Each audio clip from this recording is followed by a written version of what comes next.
of people are screaming about how he impeded justice. He's looking at a $500 fine and 10 days behind bars. But you know what?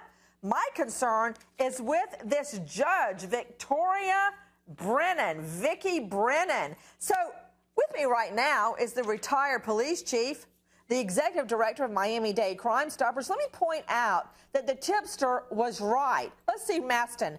Maston was right.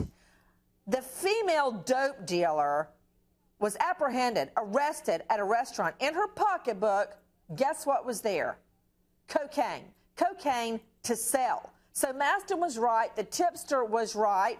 And there you see Maston in court. Instead of breaking the confidentiality and handing over the tipster, he shreds the evidence and eats it. To me, he's the hero, and the judge needs to be thrown off the bench. All right, Richard Maston, why did you refuse to give the judge that strip of paper? It didn't have the informant's name on it, did it?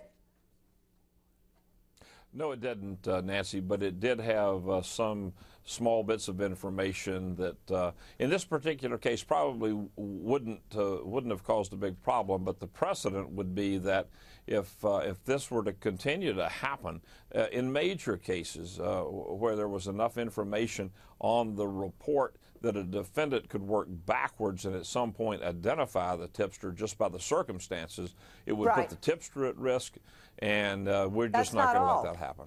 Listen to this, Richard. The female dope dealer selling cocaine had the cocaine in her pocketbook at the restaurant. She's buying the dope. She's getting the dope from somebody. Who? A drug lord, a trafficker? You think they're going to take kindly to some informant telling you about her? No. Whoever the informant was would be put in danger. Their lives would be in danger. What I don't get is why this judge suggested that she might give it to the defense. What's with her? Well, as you probably know, this took place in an in-camera setting within her chambers, just she and I, and she wanted to examine the tip and make a determination as to whether she would release it or not. I just very simply asked her, and she was honest. I said, is there any possibility that you will look at this information and release it to the defense? And she said, certainly, that's my prerogative. I said, well, in that case, I can't comply, and therefore I was in contempt.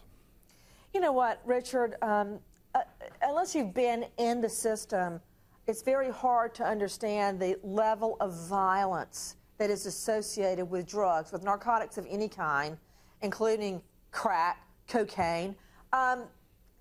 There's no doubt in my mind that if a dealer found out who ratted them out, they'd go after them. Confidential informants are used every day. And do I like the CI? No, I never liked the CI because they were criminals themselves. They're in the business. That's how they know. But you've got to protect your CI or no doper would ever be brought down. Isn't that true? Well, that's absolutely true. And in another respect, Crime Stoppers has always made the solemn promise that we will never reveal any information, identity, or anything about a tipster. Many of our tipsters are good family people, and they have information about their relatives. And we just have always, in the over 30 years, maintained that we'll go to any lengths to protect their identity. Now, part of the thing that makes that easy is we don't know their identity. As you know, we don't take any names or information, and we assign confidential numbers for the dialogue that goes back and forth. But at any rate, the door to protecting those tipsters has always remained closed. And in this particular case, not a huge case, but I think the judge wanted to crack that door open just a little bit, and when that happens, it doesn't take much for evil to come slipping right through. So, out to the line.